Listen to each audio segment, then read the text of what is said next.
Hey, do we have any listener feedback? Hey, we do have listener feedback. We only got one, but I do have a note from the management folks. Please, I'm asking you once again to sign your feedback, because if you don't, I don't know who you are. Soccer star 69. Yeah, there you go. Whoever it was. It was Soccer Girl. Soccer girl. Yeah, you were doing yours. Yeah. Soccer star. But we did get one interesting one that I thought the rest of them were kind of garbage. What were the other ones? Well, like the search engine optimization okay. offers and stuff like that. Yeah. Okay. So this PODCASTNV just finished the episode, The Entertainer, and something Eric said made me wonder if a lot of other bands do what Soho Down did as far as getting studio guns to put down tracks for the songs that they publish rather than the musicians playing themselves. Mm-hmm. I think we're about to break this person's heart because, like, It happens. it happens happens. a lot. everywhere. Yeah. Even your favorite bands don't always record their own parts in the studio. There were some Ringo Starr parts that were played. By a monkey? No. But the guy who did the guy who does the Purdy Shuffle, I can't think of his name. The Purdy Shuffle. Bernard. Yeah. Look at that. Look at this. Yeah. Jesse's Jumping a right wealth in. of knowledge. I can already tell you Yeah. that. And he plays on a lot of Steely Dan songs. Yep. Oh, So I've never heard of Steely Dan. really? Yeah. They're this great band from the 70s. But yeah, apparently he has played some of Ringo Starr's parts on the Beatles. So, I mean, it goes back that far at least. Yeah. So, But the vocals, that's all us. Well, I was going to say the vocals are a little hard to fake. You know, Yeah. Milli Vanilli pulled it off, didn't they? That's true. That's true. Now, they do have tools to make us sound a little better, yeah, but it is us that are singing. that is true. Yeah. Yeah. At least us that we can say for Radio Envy. That's right.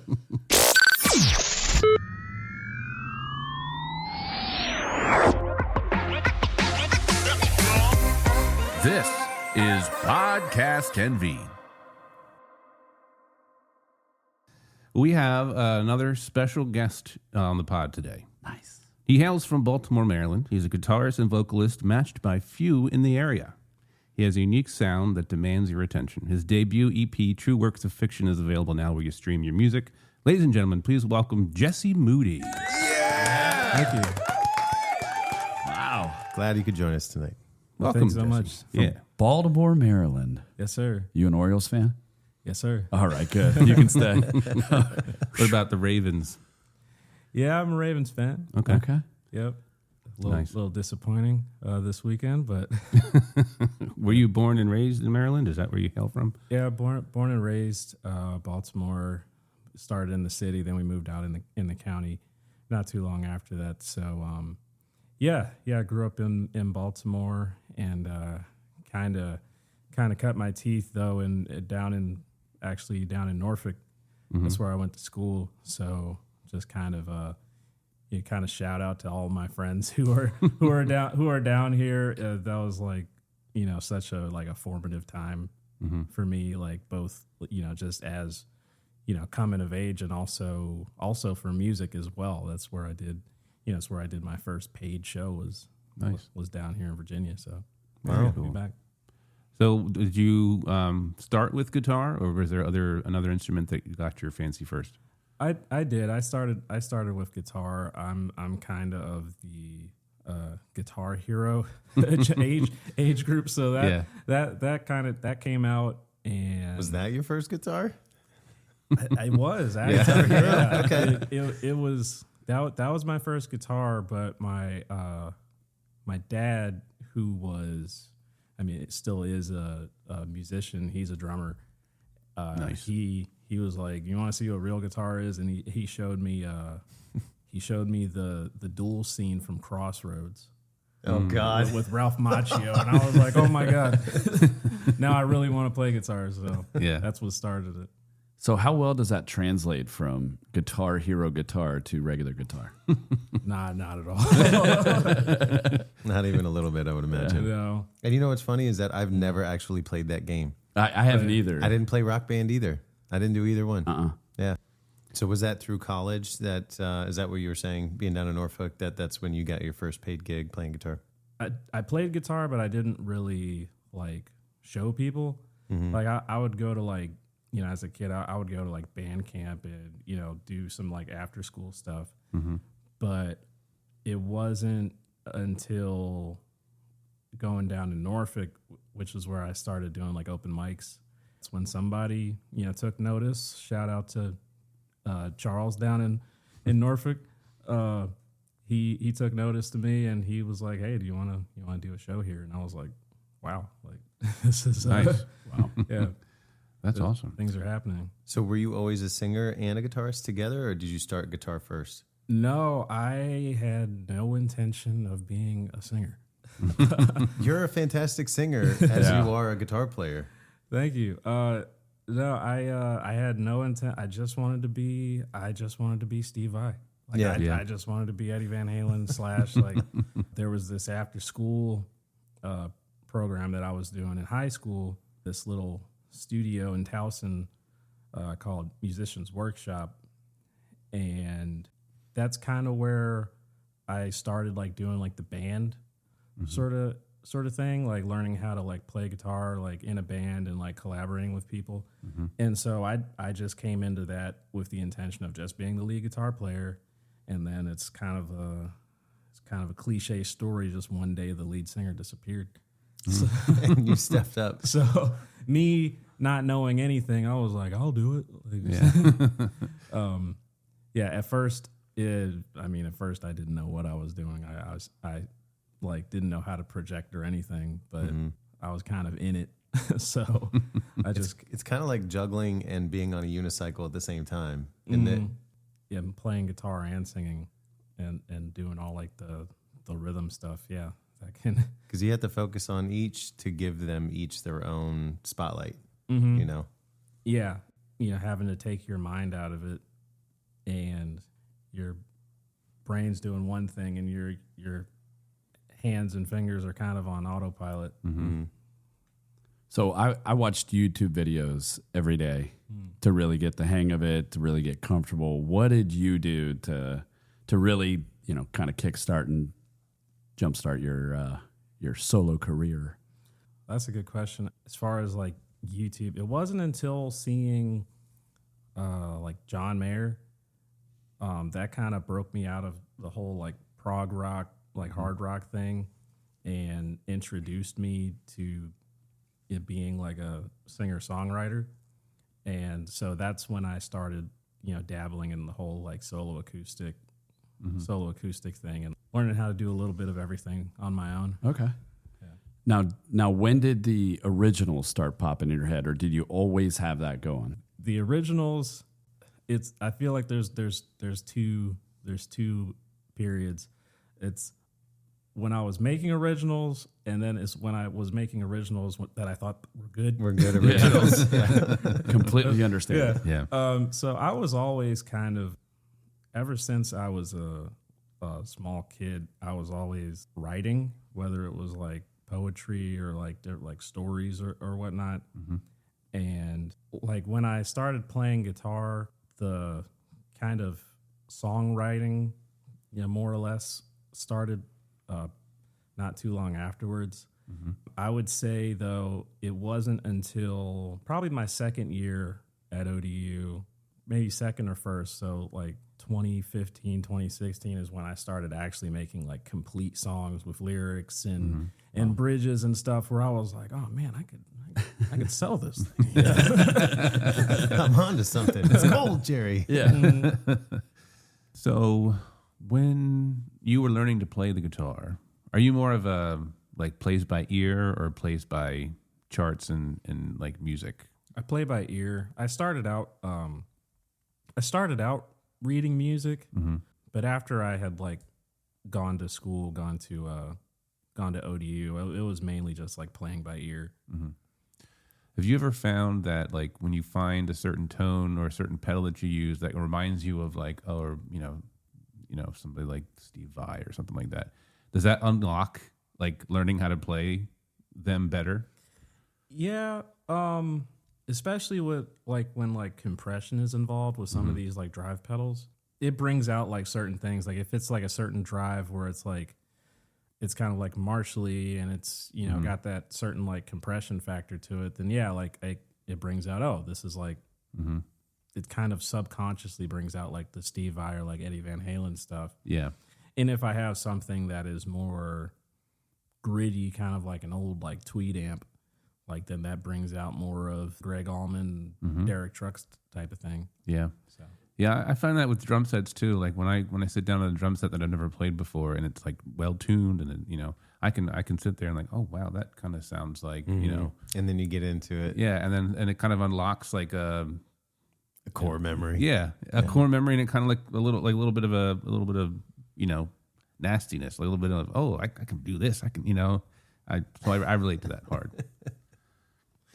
Yeah, ever since I started writing songs that I thought were good enough for me to perform, I think that kind of started the journey in guitar, you know, kind of like tone shaping, because, you know, I was like, what do I sound like?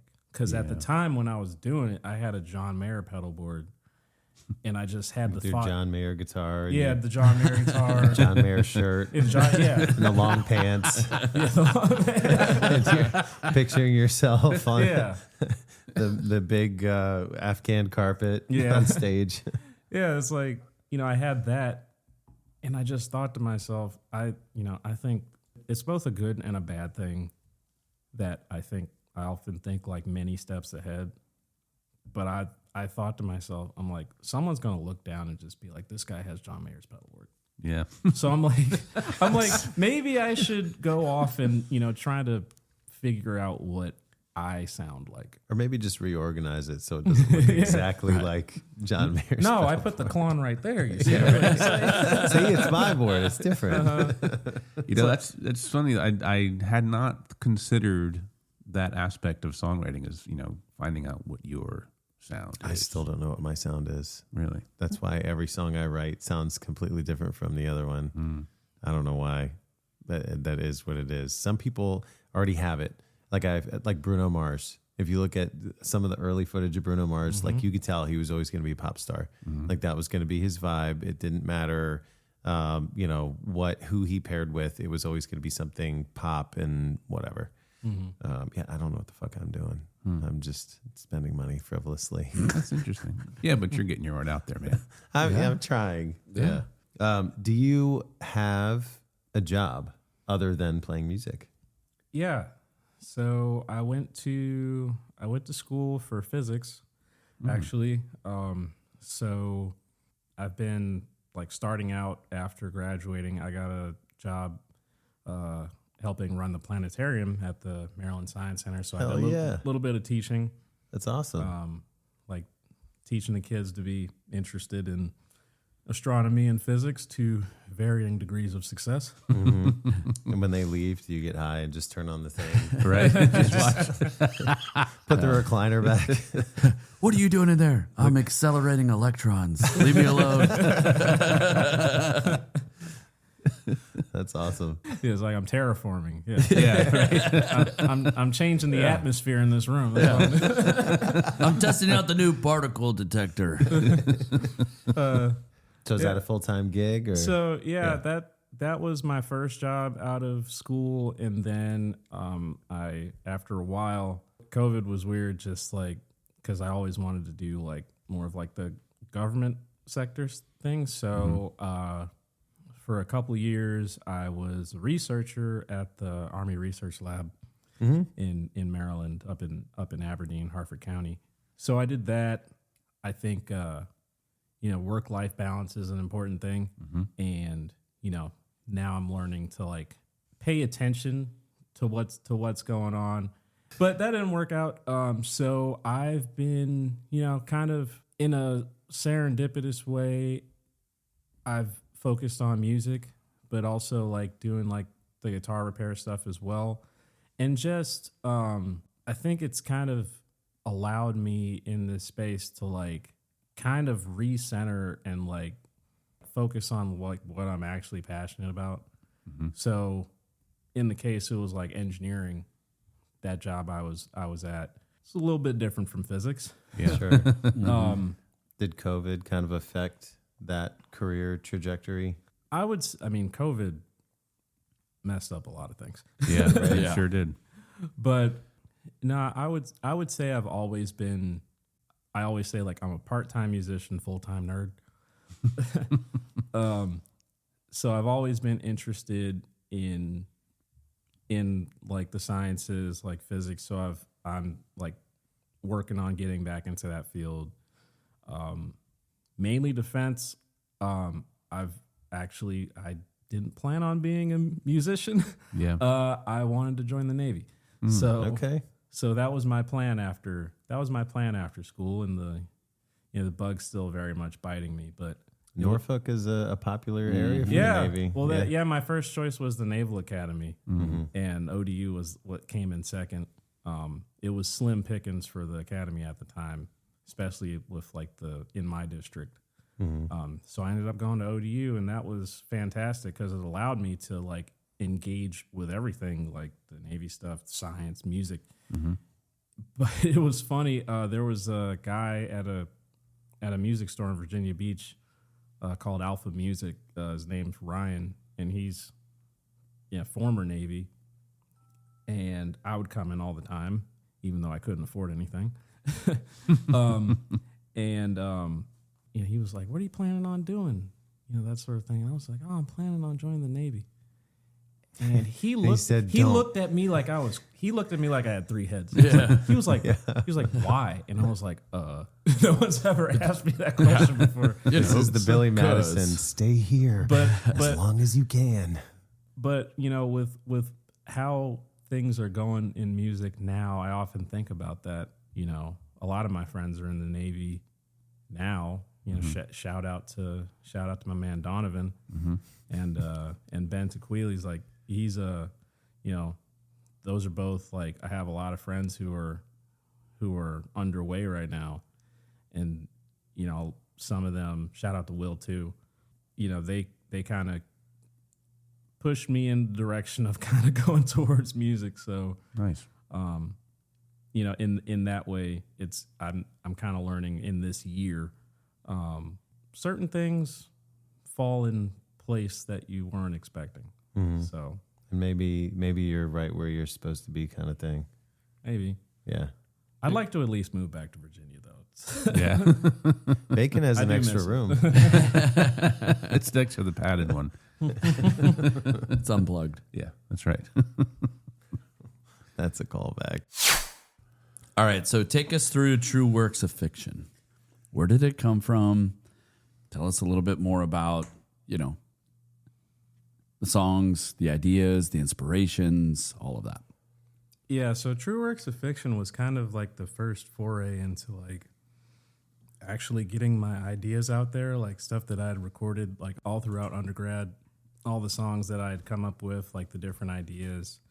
And it was kind of taking like a bunch of like different experiences that I'd had, going through my first time like being like out of state and like away from everything that was familiar, and like stuff with what I want to do in the future and like relationships and that sort of thing, and like turning that into like different songs. So I came up with the name like True Works of Fiction. It's based on reality, but it's kind of like I always have like a certain like narrative to like whatever project that I come up with. Very cool. Do you find that when you write that is it kind of like you might be writing something that stems from something true, but you also are trying to tell a story? Right. That's exactly right. Yeah. It's stemming from like real experiences and real like feelings, but I always have it in my mind of like making a song that like is, for lack of a better term, like generalized, so that multiple people can kind of relate to it, and like not have things like very specific. Right. Yeah. Because sometimes it's hard. You might want to relay something very specific, but then you've kind of, in your own mind, because you never really know what people are going to latch onto, but in your own mind, you've kind of limited your audience maybe. Yeah, I always try to do things that are like palatable, in like things that people can feel either like musically or like lyrically. And I think that's just because of hearing the songs that I grew up with, and like, you know, they all seemed like true works of fiction to me. Right. Like, sure, they stemmed from real experiences that these artists had, you know, in their past, but they kind of like distilled them into like pieces that were, you know, relatable to like a lot of people. And what's kind of been the reaction, whether you play it live or you play it for your friends or family? Like, what's kind of been the feedback or reaction to? It's been very good. The one off of the album that I've been very surprised with has been Circles. That was one, I wrote that song as I was recording the EP. That was one of the only songs that I wrote on the fly. Yeah. So I think when we were doing the Red Media Artist Sessions at Skidoo's, every time I was promoting you when you were coming up to perform, you know, the days and weeks that went by, I consistently use this one because it has kind of a long intro and it's just got such a good beat to it. I love it. It's good. Yeah. I've been so surprised. Just like, It's good. It's very happy. At least like it sounds happy. Yeah. And that's you clapping, right? yeah. Yeah, okay. You hear it here, folks? Breaking news. But we recorded, what was it, Apple Pie? No. Was it Before apple that, pie or no? It was maybe. was it? I think it was. But anyway, so we put in our own claps and stuff. So. Yeah. Well, sure. Yeah, Yeah, we yeah. did that for Apple Pie too. Yeah, but yeah. no, I immediately thought of our original home studio recording stuff. Oh, yeah. When we were just trying to get a demo together. With And- the PVC pipes and we... Well, one of the songs, so one of the rooms that I had in the townhome that I was living in after I'd moved out of the house I was previously living in, had big hardwood floors and tall ceilings. And so I sat there with like Timberland boots and put a microphone on the floor, and that's how we did the stomps. And then we did another thing for the claps. That's right. Yeah. Yep, I remember. That, it just made me think of that. Meanwhile, I was at home twiddling my thumbs. Stop it. And Bacon's like, are they coming over or not? We're busy, Bacon. Now, where did you record? I recorded at a local producer. Actually, at the time, it was the manager of the guitar shop I was working at, Chelsea Tyler. She had a studio called Siren Sound, and that's where I recorded with her and another great producer by the name of Brian Zapp. And All great people are named Brian, just to This is throw true. that out there, yeah.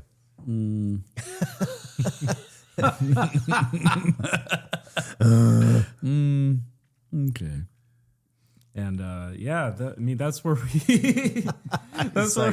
He's like, I'm not saying He's like, can anything. I please finish? Yeah. That's all the like different like claps and like there's like a little like applause at the end of it. That's all of us. Nice. Like kind of get that sort of like ambiance to it. Like it was like a live, like it was like a live recording. Did you already have the concept of how you wanted the song to go before you walked in there, or was it a collaboration kind of thing? I kind of had the idea of it, like all the arrangements I kind of had in my head. I kind of had the idea for it being like a more like stripped down thing as opposed to the other songs in that EP. And I guess I was not expecting the song from like sharing the music with a bunch of people. Like I was not expecting that song to be like the one that people gravitated towards too, because I feel like it's the one that's not as clubby. You know, I'm like, oh man, this pop tune, like the first track, Runaway, is kind of the flagship song that I had in mind for it. And, you know, everybody's like, oh man, I love Circles. And then, you know, kind of looking at the lyrics. Yeah, this is another great one. Is it funny to after you put something out, like get a sense of what people do gravitate towards? Because it's typically not what you think. Yeah, and it's I'm always surprised. Like everybody keeps saying like, oh man, Circles is so good. And I think You're like, there's other songs on this. I'm like, yeah. At first I was like, did you hear Runaway? Yeah. I'm like, Will's Jam is pretty good. Shout out to Will. It's called Will's Jam because I came up with the idea in his dorm. Yeah. When I was in school, so I didn't have any other title for it. I was just like, I just put it in my like voice notes as Will's Jam. So, That's awesome. Sometimes you just pick the easiest thing, and it just makes sense. What does Will think of Will's Jam? Oh man, when I told him, he was pretty like, he was pretty surprised that I was like, hey, I'm putting out a track, and one of them's named after you. You know, it's He was like, oh God, what is it? yeah, I mean, shout out to my dude Will. He's actually a guardsman in the Virginia National Guard. And yeah, he was one of the people that, you know, was with me from the beginning at ODU, and like a lot of song ideas. Like he came to like my first shows.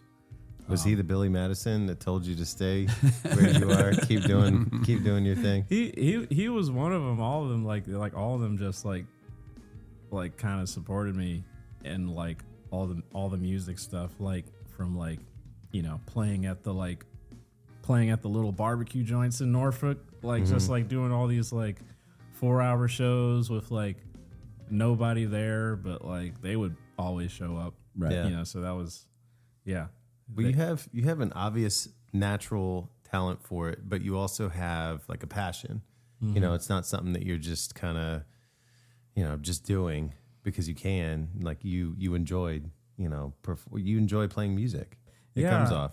It was, I've always been, that was the first thing I was surrounded by, was just music all the time, just from my dad. So yeah, just, it's always been a constant in my life, to the point where it's like, I'm like, I always like, I need to get a new hobby. and everybody's always like, well, what about music? You don't do music all the time. And I'm like, it's such a constant that it's almost like breathing. Mm-hmm. Yeah. Like, so it's not like a special thing, so to speak. Like, it's always just been there from the jump. Right. All right. You ready to do it? Yeah, I'm ready. All right. It's this or that. This or that. I love these. This or that.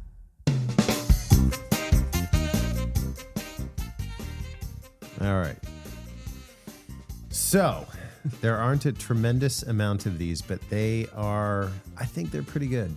I think they're pretty good. The first few I initially put together that are focused on music. And then after hearing about some of your influences and some of the styles and the space in which you kind of operate, Yeah. I don't know if they're the best ones to ask, but I still want to ask. Speaking of guitar, Stevie Ray Vaughan or Jimi Hendrix, because those are typically the two pitted against each other, right? Yeah. Historically. Yeah. Be Jimi Hendrix for me. Yeah. Yeah. Is it the upside down left hand? That's the upset. I think that was like one of the early. I didn't discover Stevie Ray Vaughan until later. So Hendrix was like one of the early influences as far as guitar for me, along with like Eddie Van Halen and Steve Vai. Yeah. Yeah. Okay. So, Hendrix for sure. Yeah. All right. I've got two sets of other artists here, and they are pianists. And now, knowing that your father was a drummer, I was like, damn it, I should have prepared drummer questions. But one set is a little bit older, kind of 80s, and then one is a little bit newer, maybe late 90s, early 2000s, Okay. whatever. So the first, Billy Joel or Elton John? Elton John. Yeah. Yeah. Why? Yeah, that was really formative. Like my aunt would play all his music in the car when I was like on my way to school, like all like Benny and the Jets, Rocket Man, all like that was They're just Crocodile good. Rock. So good. Yeah. And to, Billy Joel too. That he's got some phenomenal songs as well. But yeah, if it's like some of that stuff, like I mentioned Luther Vandross earlier. Like I mean, I don't think if it wasn't for my parents or hearing some music in the house or around that space, I don't know if I would know some of these artists. You know, not at least not by name. So the other more modern, John Batiste or John Legend. Ooh, that's a toughie right there. It's tough. Man. I'm gonna say John Legend. Yeah. Like just because again, like same thing. Like that first album was on like all the time, and that was a formative. That was definitely a formative one. Like hearing Ordinary People and like Used to Love You, like those early songs, like those definitely like kind of fed the music drive. Yeah. All right. Some of these are kind of more. I mean, I guess they're all personal questions, but they're less related to music. Would you rather? I guess this or that. Here we go. Sit in gridlock traffic for 30 minutes, or move on the highway at 15 miles an hour for an hour. Wow. Is it the same? Was it the same? Was there a time on the first one? Yeah, 30 minutes in gridlock, like you're really not going anywhere. Or you're moving, but at the pace of 50 miles an hour for an hour. I think they're different. I've been in gridlock where I've sat for 3 hours and didn't move. Yeah. But the question's to sorry, Jesse. my bad. Yeah, sorry. Jesse, go ahead. Oh man, I'm like super fidgety. Like I'm like a dog. I can't sit in one place for like a long period of time. So I'd have to say the 15 miles an hour. Yeah, at least you're moving. Yeah, at least I'm moving and not having to like pay attention. It's like, oh no, we're stopping again. Like yeah. Okay, I think I fit in that space too. What about you, Tim? You're looking real I gotta fidgety move over there. I gotta move. Yeah. Yeah, I'm a mover too. Would you rather stub your toe really hard or bite the crap out of your tongue? Terrible options. Oh. I told you this is a pretty good this or that. Yeah. Well, oh man, stubbing the toe is like Brutal. yeah. And then biting the tongue, like oh man, oh. But have you bitten your tongue to the point where it's lasted for days? No. Really? No. So I guess I'll take biting your tongue because I don't know, like I've stubbed my toe like pretty bad and like I'm like walking weird. I'm like shit. Did I break this? I need to get this looked at. I've certainly done that. My whole entire toe was purple. I just did that last week. I stubbed stubbed your my toe. toe. Yeah. Oh my! And it was the big toe. Do you wish you had bitten your tongue? I wish I bit my tongue. It hurt so freaking bad. I'll tell you, I don't even know how it happened. It happened so fast. I bit my tongue so hard one time at dinner at a restaurant, no less, that there was a hole in the side of my tongue. Like I punctured a hole in the side of my tongue that there was blood just pouring out of my mouth. It was fucking disgusting. Can't even edit this. Courtney was there. No, you cannot. No, I cannot. Sorry, listeners. All right. So this is a question of, I guess, kind of where certain fears, come into play. Yep. Would you rather free climb a cliffside or free dive in the ocean in like a deep pocket? Oh man. Can you handle the heights or can you handle holding your breath? I'll take diving. Yeah. Yeah. You ever see that I'm video of the guy that just kind of goes off the deep cliff inside the water? He's already in the water, but then blue it's hole. like black. Yeah, and he just like disappears. Man. Because I'm like, at least you have a chance in the water. Like as opposed like if you mess up with free climbing, like that's kind of it. True. Yeah, that's true. But then you go deep dive, and then you're like, oh shit, that's further than I thought it was. Yeah. How am I going to get up there? maybe a friendly porpoise or dolphin. Yeah. Maybe Echo will come along or Flipper. Timmy, what about you? You were shaking your head. Neither. I knew it. That doesn't. None of that sounds fun. No, but people do it for the thrill. Oh, sure. You Yeah. see these people doing so. Like I've seen videos of people doing the free climbing on the cliff sides without gear. Yeah. And some of them are, like really taking their time, trying to make sure that they position their feet and they wedge their hands in these spaces and whatever to get that leverage. And then you see the other guys that go up there and they're just like, and they do it in like record time. Like, you could have died. Yeah. And that's a tall cliffside. Yeah. Oh yeah. Yeah. What about you, Becken? I have such a problem with heights.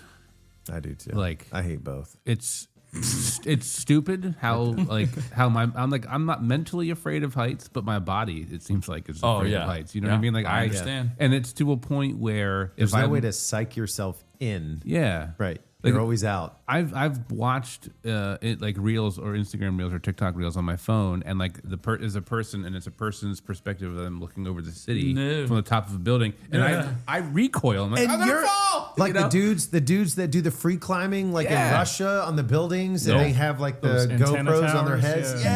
No. That's a hard Palms pass. are sweaty. Yeah. I know, just thinking about it. It sucks. Yeah. So I would have to do the ocean. You do the free dive in the ocean. Yeah. Brave man. And they, you know what? To be less fair, they typically, when you do the free dives, they have the cable, with the air balloon or whatever, and you just grab it and it takes you all the way back up. Yeah. All right. Anyway, sleeping, absolute silence or white noise. I have a recent find of mine has been the benefits of white noise, because just to drown it, like living by like a busy road or something, like the white noises, I'll take that. Have you ever tried brown noise? Shit, I know that sounds terrible, but there is. Oh my God. There's brown noise and there's green noise. I've heard. Yeah, okay. And green noise, especially, it's good for people that have like intrusive ADHD thoughts. Really? Yeah. So I have an app on my phone that I have a mixture of green and brown noise. Can that you I play. play us an example of green noise? Yeah, I probably could. Okay, because this sounds made up to me. Okay. Yeah. It sounds like somebody sold you something. No. Is there red noise and orange noise and pink noise? Tell me, what and wavelength purple are you on? noise? I'm on blue. Yeah, exactly. Sure you are. How much you pay for that? $69.99. You got the discount. Yeah. Well, it broke and I had to get another one. Sure it did. I have to connect to the mixer. Hang on.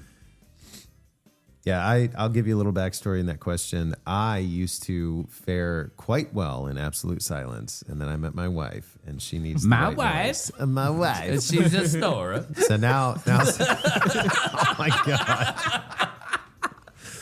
Oh, so sometimes I'll give her crap about the noise, because she'll have the white noise, and there's different levels of the intensity, but then she'll also turn on. She's got a humidifier, and then she has something else. Does she put in a retainer too? Yes, yes, the Invisalign or whatever. And I'm like, just for you, honey. Yeah. The sacrifices we make. I know, Yeah. right? Or that they make. Who knows? This is green noise. I think so. This sounds like white noise. That's nice. Sounds like a fuzzy ocean. Okay. All right, give us brown noise. Oh, this is actually the mixture. I'm sorry. Oh, so It sounds like a mixture. So this is just green. Oh, okay. That's nice. so it is different frequencies. And this is brown. Can you, if you turn down the intensity, I think I like the brown noise better. Yeah, Tim's asleep. that's actually Actually, I like the brown noise. yeah. It kind of reminds me of like ocean. Yeah, so that's it's a exactly little what I oceany. was saying. I like that. I love And that. and the Keep combo. going. What else we got? Yeah, Give do us you have- more colors There's while we're at it. orange Do you have noise. red noise? Hold on. Hold on. We got orange? This is orange. I'm on a plane. Yes. That's a plane, yeah. There's also pink noise. Okay. It's a heavy thunderstorm. Yeah, for sure. Thunderstorm. Oh, okay. Could be So Fort, I like Fort pink. Lauderdale. Did I play blue? I like pink No. and brown. Here's blue. You like pink and brown, Tim? Noise. No, Noise. That's another rainstorm for me. Just different. No, that sounds like bugs. It's like a mister. Yeah. Oh, a Yeah. sprinkler. Which, Yeah. Mr. Who? Mr. Mr. Mr. Emotions, Bombastic. Mr. Moody. Just for reference. This is white noise. Yeah, Yeah. that's intense. Yeah, that's a lot, isn't it? That's why I think green is better. You keep pulling that fader down. That's not helping. I know that's the wrong one. It's all good. Like a nice mixture. We learned of so green and much brown. today. Wait, what's this one again? This is a mixture of green and brown, right? No, here. the one that you started with, Oh, that was green. just green. You know what I think green is? Now that I've had a chance to listen to it, it sounds like a stadium of sports fans. Yeah, they're cheering your name, Brian. Yeah. Actually, they're cheering Jesse and his band. Yeah, that's probably true. Those guys are awesome. Where are you guys playing in Northern Virginia anytime soon? No, we're still trying to work our way down here. Okay. But as soon as the opportunity presents itself, we're prepped and ready to play. Ready anywhere. to deploy. All right. Let's see. Are you a text message or a voice message kind of guy? Do you need to, like, if you see a 52-second voice message come up, are you going to listen to it, or are you just going to call them? And if you get a long text message, are you going to read it, or are you just going to call them? Yeah, if it's past like a paragraph or something, I'm just gonna call you. Like I'm just like, I don't know. You could have. I'm more of like a call person, Yeah. which is, I guess, a little uncharacteristic of my age group. but yeah, if it's like, if you have something to say and it's over like, if it's over 2 paragraphs, just call me. Don't write me a novel. Yeah, because I've had that happen, and it's like, they're like, I just called somebody instead, and they were like, "Hey, did you get my message?" I was like, "No, that's why I'm calling you." Yeah. Yeah, right. I didn't even read it. No. I've been there. All right. And the last one that I have, this is a redemption from last week when we interviewed Chris, because I was told I asked a stupid question. Really? I'm paraphrasing. I don't remember. But this is my redemption question. Instead of onion rings, French fries or tater tots? Oh man, tater tots are great. French fries, they're not created equal, and it's That's like, true. That's right. There, see, you know what? The thought plickens and F me. But I feel like It's not your fault. I it's feel something like- I have to deal with. so if we're going, like, obviously, like, French fries aren't all created equal, but I feel like tater tots is like a pretty solid foundation for something. If you wanted to, like, I don't know, I love the analysis. do like some concoction, like some loaded tater tots or something like that, Or some chili tater tots. Yeah. Oh, Uh-huh. Yeah. Chili cheese. Chili fries, waffle fries, seasoned fries. So we used to play Your Eyes by Peter Gabriel. And at the end of the song, because, kind of there's a moment at the end where it drags on. And we used to say, different types of fries. McDonald's fries. Yeah. And then Brian will be like, waffle fries. That was our intro to capturing the attention of our audience. Yeah. That was before the kazoo. Yeah.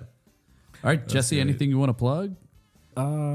Yeah, I have 2.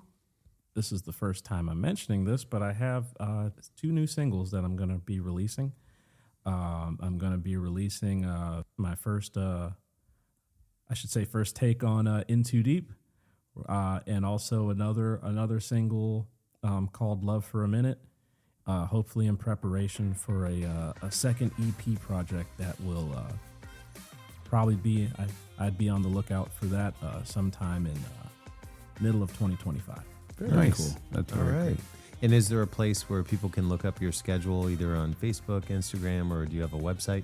Absolutely, all of those. You can find me on Instagram and Facebook at Jesse Moody IV. That's Jesse Moody IV.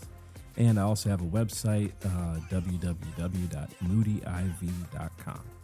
Sweet. Awesome. Hell yeah. Well, Well, cheers to that, dude. yeah. It was so awesome to have you out tonight. Yes. Thanks for making the trek and for enjoying this tasty tequila with us. Yeah, man. Thanks, everybody. It's been great. Thanks a lot. This podcast was produced and engineered by Michael Bacon from Bacon Wave Productions in cooperation with Revelry Media Productions. Video was provided by Brian Johnson. Please like and subscribe to stay up to date on our latest episodes. Be sure to follow us on Instagram at PodcastRNV and on TikTok at podcast.nv. Send us your thoughts over email at feedback@podcastnv.com. And we're back, episode 297 of Podcast Envy. I feel like you're mocking me. Boy, Jesse's been here a while. That's a lot of episodes. Are you mocking me? Jesse's got a beard. Guys, can I go home, please? Can I get out of here? What day is it? It's been 75 years. The windows are all shuttered in. I'm in a padded room. They won't let me leave unless I play Neon one more time. Yeah.